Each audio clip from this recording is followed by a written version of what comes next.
तो अब हम देखने जा रहे हैं velocity time graph. Velocity time graph, speed time graph दोनों एक ही होता है, सारे कॉन्सेप्ट सब कुछ एक ही है, बस नाम अलग अलग समझ सकते हैं। पहले हमने डिस्टेंस टाइम ग्राफ देखा है, अब हम देखने जा रहे हैं velocity time graph. Velocity time graph में क्या होता है, टाइम हमेशा ही एक्स एक्सिस पे डिपेंड करेगा, हमेशा ही एक्स एक्सिस पे लाई करेगा, ये हमें हमेशा याद रखना है। बाकी जो चीजें आ जाती हैं जैसे डिस्टेंस, वेलोसिटी, उनको हम वाई एक्सिस पे रखेंगे। टाइम को एक्स एक्सिस पे रख दिया, उसके बाद जो भी ग्राफ है, वेलोसिटी टाइम ग्राफ है, डिस्टेंस टाइम ग्राफ, वो वाई एक्सिस पे लाई करती है। वेलोसिटी टाइम ग्राफ जो होता है उसकी स्लोप जो आती है, उसकी स्लोप जो आती है, जैसे ये मैंने बताया था पहले लेक्चर में कि ये जो होती है ये स्लोप कहते हैं। इसको स्लोप क्यों कहते हैं, सपोज ये जो स्ट्रक्चर है इसका, ये कहीं ना कहीं स्लोप की तरह होता है, इस वजह से हम इसे स्लोप कहते हैं। और दूसरी बात ये जो है, ये थीटा एंगल बनाता है, कोई सा भी एंगल बना सकता है। अगर ये थीटा एंगल बनाता है, इसका जो स्लोप होगा वो हमें क्या देगा, वो हमें एक्सेलरेशन देता है। यानी हमें वेलोसिटी टाइम ग्राफ से हमेशा एक्सेलरेशन मिलता है, इसकी स्लोप हमेशा एक्सेलरेशन देती है। इसकी स्लोप वैसे हो जैसे हमने डिस्टेंस टाइम ग्राफ में देखा था, कभी कर्व हो सकती है, कभी स्ट्रेट हो सकती है, कभी कांस्टेंट हो सकती है। कांस्टेंट का मतलब parallel to time, parallel to time यानी वाई एक्सिस के पैरेलल भी हो सकती है। तो ये डिफरेंट डिफरेंट सिचुएशन और डिफरेंट डिफरेंट केसेस पे डिपेंड करता है। नेक्स्ट हम इसके केसेस देखते हैं कि हाँ ये स्लोप फॉर्म कैसे होगा, कब कब कैसे स्लोप बनाना है, या फिर कैसे इसकी स्पीड देखेंगे, देखते हैं। सबसे पहले आता है ना, इसके दो टाइप्स होते हैं, एक होता है यूनिफॉर्म एक्सेलरेशन और एक होता है non uniform acceleration. Uniform acceleration में सबको पता है, यूनिफॉर्म एक्सेलरेशन में क्या होती है, जो स्पीड होती है वो एक इक्वल रेट पे चेंज हो रही होती है, यानी यूनिफॉर्म रेट पे चेंज हो रही होती है। वैसे तो यहाँ पे उसकी जो लाइन बनेगी वो हमेशा स्ट्रेट बनेगी, हमेशा स्ट्रेट बनेगी। जैसे कि अगर हम बात करें, देखें तो अगर ये एक्सेलरेशन, वैसे इसके दो टाइप्स और आते हैं। जैसे पहले हम यूनिफॉर्म एक्सेलरेशन की ही ग्राफ सीधे देखें। यूनिफॉर्म एक्सेलरेशन में क्या होता है, हमेशा जो लाइन होगी वो स्ट्रेट होगी, ये जो स्लोप होगी, मतलब स्लोप होगी ये हमेशा स्ट्रेट होगी। ये v और ये t रहा, ये स्ट्रेट बनाएगा। अब स्ट्रेट भी कई केसेस में बनाता है, सपोज कि अगर निगेटिव एक्सेलरेशन या पॉजिटिव एक्सेलरेशन, पहले आता है पॉजिटिव एक्सेलरेशन। पॉजिटिव एक्सेलरेशन में क्या होगी, हमेशा स्ट्रेट अपवर्ड डायरेक्शन में जाएगी, जो इसकी स्लोप होगी ये हमें एक्सेलरेशन देगी। अब देखते हैं एक्सेलरेशन मिल कहां से रही है, क्योंकि वेलोसिटी इंक्रीज कर रहा है। वेलोसिटी और एक्सेलरेशन में कैसा रिलेशन होता है, यूनिवर्सली प्रोपोर्शनल होता है या डायरेक्टली प्रोपोर्शनल का। तो ऑब्वियसली डायरेक्टली प्रोपोर्शनल, मतलब जैसे जैसे वेलोसिटी इंक्रीज करेगी वैसे वैसे एक्सेलरेशन इंक्रीज करता है। अब जैसे जैसे यहाँ पे वेलोसिटी ऊपर जा रही है, जैसे जैसे वेलोसिटी इंक्रीज करी वैसे वैसे एक्सेलरेशन इंक्रीज कर रहा है, तो ये होता है एक्सेलरेशन। जब हमारे क्या पॉजिटिव एक्सेलरेशन, ये पॉजिटिव एक्सेलरेशन के ही केसेस अभी हम देख रहे हैं, ये हम बाद में देखेंगे। पहले आता है पॉजिटिव एक्सेलरेशन में क्या हो रहा है कि ये लाइन जो है ये बिल्कुल स्ट्रेट है, हर जगह यूनिफॉर्म है। फिर इसमें आता है कि अगर सपोज कि अगर एक बॉडी ट्रेवल कर रही है, मोशन में है, वो मान लीजिए कोई एक कार ट्रेवल कर रही है 10 मीटर पर सेकंड की स्पीड से, आगे चल के उसको हाईवे मिलता है या फिर कुछ ऐसे खाली रोड मिलती है, उसको अपनी स्पीड इंक्रीज करनी है। सपोज वो 10 मीटर पर सेकंड की स्पीड से चल रही है, उसने अपनी स्पीड अचानक से इंक्रीज कर दी। अपनी स्पीड उसने क्या की 40 अप्रोक्स 40 50 जो भी हम मान लें, पर पहले से ज्यादा इंक्रीज की उसने, जितनी भी की पहले से ज्यादा इंक्रीज की। तो ये जो होता है ना, ये कभी ओरिजिन से स्टार्ट नहीं होता है, शुरुआत से ही वो एक्सेलरेशन हम उसको देख रहे हैं, स्टार्टिंग से जब से हमने ऑब्जर्व किया तब से वो एक्सेलरेट कर रही थी, मतलब जब से हमने देखना मोशन को शुरू किया तब से वो एक्सेलरेशन में आ गई, यानी पॉजिटिव एक्सेलरेशन में आ गई। तो वो उसकी ग्राफ हमेशा ओरिजिन से स्टार्ट होगी, उसकी ग्राफ भी ओरिजिन से स्टार्ट होगी। अगर हम उसकी मोशन को पहले देख रहे हैं, एक टाइम पे उसकी एक्सेलरेशन कुछ और थी, फिर अचानक से हमारे सामने हमारे गिवन टाइम के अंडर में वो सारे एक्सेलरेशन या वो चेंजेस आते हैं, तो उसकी कभी भी ओरिजिन पे नहीं रहेगी। सपोज अगर हम बात करें कि उसकी स्पीड कभी 5 मीटर पर सेकंड थी, तो यहाँ पे अगर 5 फ्लाई कर रहा है, 5 मीटर पर सेकंड ये यूनिट दिखा रहा है, तो इसकी स्पीड फिर एक्सेलरेशन उसने 10 मीटर पर सेकंड किया, यहाँ ऊपर 10, तो फिर ये यहाँ से इंक्रीज होगा। मतलब ये कभी ओरिजिन से स्टार्ट नहीं होगा, क्योंकि हम ओरिजिन जीरो से स्टार्ट होता है हमेशा। ओरिजिन का एक पॉइंट क्या होता है, जीरो। कोई भी चीज जीरो से स्टार्ट होता है वो ओरिजिन से स्टार्ट हो रही होती है। लेकिन यहाँ पे क्या कर रही थी वो, एक्सेलरेशन स्पीड उसके पास पहले से थी, वो मोशन में पहले से थी, अचानक से एक्सेलरेशन की। तो उसके बाद जिस स्पीड के बाद उसने एक्सेलरेट करना शुरू किया, पहले वो कांस्टेंट 5 मीटर तक आ रही थी, लेकिन फिर उसने क्या किया, अचानक से अपनी स्पीड इंक्रीज की, तो वहां से हम एक्सेलरेशन देखेंगे। फिर दूसरा आता है नेगेटिव एक्सेलरेशन, इसे रिटार्डेशन, डिसेलरेशन, बहुत सारे नाम है, हमने पहले ही बताए थे। तो अब इसके ग्राफ कैसे बनते हैं, इसके ग्राफ भी बहुत सिंपल है। टाइम हमेशा बढ़ते रहना चाहिए किसी भी ग्राफ में, नहीं तो वो ग्राफ एग्जिस्ट नहीं करती है। जहां टाइम कम होने लगता है, मतलब ऐसे डिक्रीज होने लगे टाइम के लिए स्लोप, या फिर अगर कांस्टेंट हो जाए, constant it's mean parallel to Y axis हो जाए, तो वो सारे ग्राफ्स एग्जिस्ट ही नहीं करते, उन्हें देखते ही हम कह देते हैं कि ये गलत है। सही ग्राफ के लिए टाइम हमेशा वेरी करेगा, ये लॉजिकल बात है, ये नॉर्मल हर जगह ये अप्लाई होगा।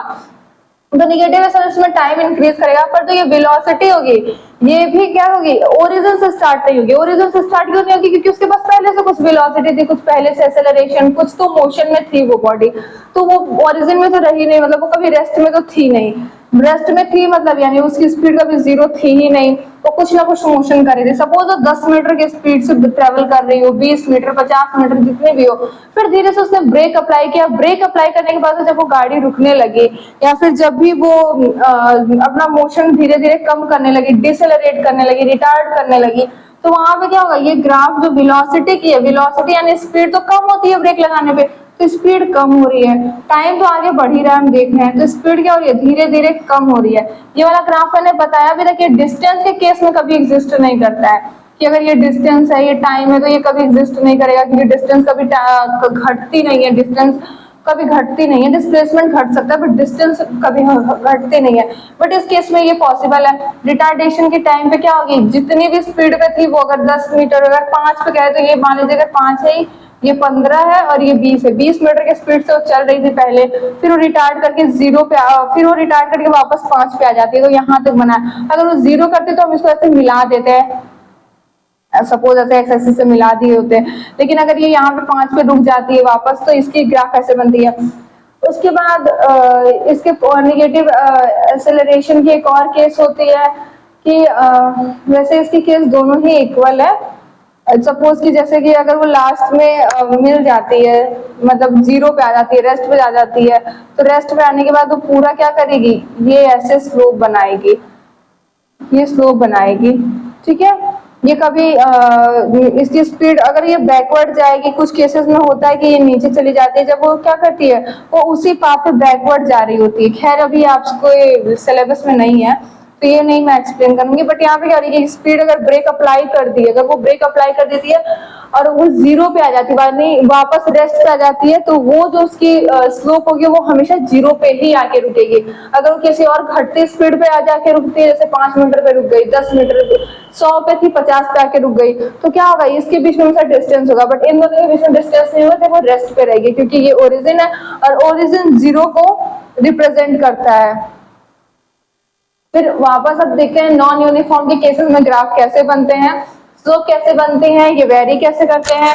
अगर हम इसकी बात करें तो सबसे बड़ी बात ये है कि पॉजिटिव और नॉन यूनिफॉर्म एक्सेलरेशन, मतलब कि एक्सेलरेशन हो रहा है, पॉजिटिव हो रहा है, मतलब स्पीड चेंज हो रही है और बढ़ रही है, इंक्रीज कर रही है। पॉजिटिव का मतलब इंक्रीज कर रही है, पर क्या हो रहा है, नॉन यूनिफॉर्म मतलब इक्वल रेट में अनइक्वल स्पीड के अकॉर्डिंग चेंज कर रही है। मतलब अगले मिनट उसने 4 मिनट पर सेकेंड स्क्वायर की स्पीड से अपने एक्सेलरेशन की, अगले मिनट उसने 10 से शुरू कर दी, फिर उसके अगले 20, 50 ऐसे कर करके क्या कर रही है, वो अनइक्वल स्पीड कर रही है in equal interval of time. तो इसकी क्या बनेगी, इसकी हमेशा कर्व पाथ बनेगी, कर्व।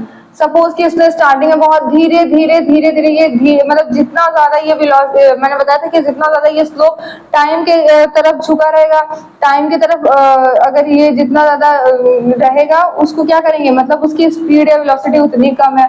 अब देख सकते हैं ये वैल्यू यानी उतनी कम है, तो मतलब इस बहुत धीरे धीरे धीरे धीरे क्या किया इसने, एक्सेलरेट किया। अचानक से उसने एक्सेलरेशन स्पीड की, मतलब इतने ही कम टाइम में उसने क्या किया, अचानक से बहुत ज्यादा स्पीड गेन कर ली, बहुत ज्यादा उसने एक्सेलरेट कर दिया। फिर उसका सेम नेक्स्ट केस क्या होता है कि मतलब वो पहले से किसी केस पे थी कि पहले 15-20 मीटर पर second square 20 kilometre per hour के स्पीड से चल रही थी। फिर उसने अचानक से क्या किया, बढ़ाना शुरू किया अपना स्पीड।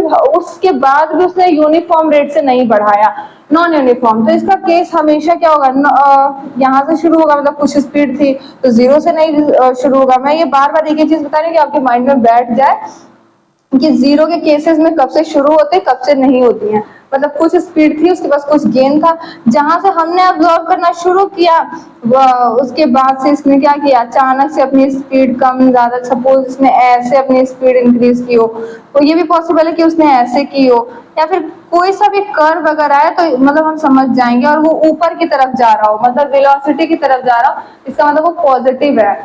फिर निगेटिव नॉन यूनिफॉर्म रिटार्डेशन, मतलब क्या होता है रिटार्डेशन, मतलब स्पीड उसकी जो हो रही है वो टाइम के साथ कम होती जा रही है, टाइम के साथ कम हो रही है, यानी ब्रेक अप्लाई हो रहा है। यहाँ पे क्या कर रही थी, इंक्रीज ही कर रही है, वेलोसिटी इंक्रीज करेगी, ये होगी डिक्रीज, मतलब टाइम तो बढ़ रहा है, टाइम तो बढ़ रहा है, लेकिन क्या हो रहा है, वेलोसिटी धीरे धीरे घट रही है, वेलोसिटी घट रही है तो वेलोसिटी ऐसे, और ये नॉन यूनिफॉर्म है, सबसे बड़ी बात है नॉन यूनिफॉर्म है, इसकी वजह से क्या होगी, कर्व भी रहेगी, ये ऐसे आएगी अक्रॉस।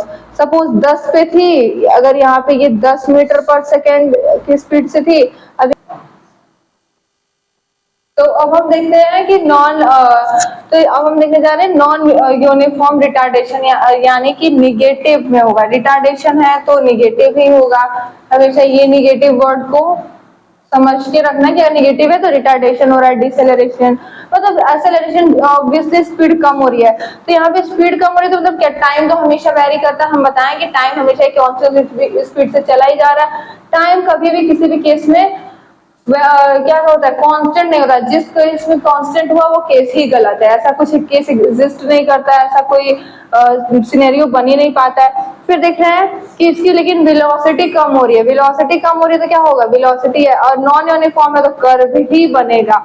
तो पहले जहां पे नॉन यूनिफॉर्म आ जाए हमें वहां पे कर्व प्लॉट करना है। फिर हमें ये चीज देखनी है कि हाँ एक्सेलरेशन हो रहा है कि रिटार्डेशन हो रहा है। एक्सेलरेशन हो रहा है तो वो अपवर्ड डायरेक्शन में जाएगा, रिटार्डेशन हो रहा है तो वो डाउनवर्ड में आएगा। तो अब देखते हैं कि हाँ रिटार्डेशन और तो ये डाउनवर्ड में जा रहा है, यहाँ पे आके रुक गया। सपोज पहले ये 20 मीटर पर सेकेंड की स्पीड से था, फिर उसने अपनी स्पीड कम करके 5 मीटर पर सेकेंड कर दी, तो यहाँ पे आके 5 मीटर पर सेकेंड पे रुक गया। मतलब अभी भी मोशन कर रहा है, कुछ ना कुछ मोशन कर रहा है, बस इसने अपनी स्पीड कम कर दी। यहाँ पे क्या करता है कि रिटार्ड करके एकदम ब्रेक अप्लाई कर दिया इसने, यहाँ पे जीरो पे आ गया। यहाँ पे अगर 50 मीटर पर सेकेंड से था, उसने इतने टाइम के अंडर में इसने क्या किया, ब्रेक अप्लाई करके बॉडी मोशन में नहीं। सबसे बड़ी बात है और नॉर्मल है वो, इन दोनों के बीच का एक पार्ट है, उसे पहले देख लेते हैं, उसे भी देखना जरूरी है। असल में कई केसेस में ऐसे भी ग्राफ प्लॉट किया जाता है, ग्राफ तो बहुत सारे तरीके से प्लॉट करता है, हमें देखने की जरूरत है, सब पढ़े रहेंगे तो हमें पता रहेगा। तो देखिए अगर एक ग्राफ है, अगर ये वेलोसिटी है आपकी और ये आपकी टाइम है, कुछ केसेस में क्या होता है ना कि जो स्पीड होता है, ये जो स्पीड होता है ये ऐसे दे देंगे। अब बताइए ये सही है कि नहीं है। हाँ टाइम के अगर पैरेलल रहा तो वो ग्राफ एग्जिस्ट करता है, तो ये भी एग्जिस्ट कर रहा है। बस यहाँ पे क्या है ना कि ये जो स्पीड है ये कांस्टेंट है, मतलब कोई एक्सेलरेशन नहीं हो रही है, मतलब नॉन एक्सेलरेशन मोशन भी से कहा जाता है। पर ये क्या हो रही है, स्पीड कांस्टेंट है, यानी यूनिफॉर्म स्पीड से ये ट्रेवल कर रहा है। यहाँ पे कोई नो एक्सेलरेशन, नॉन एक्सेलरेशन भी बोलते हैं इसको, ये भी एक केस है।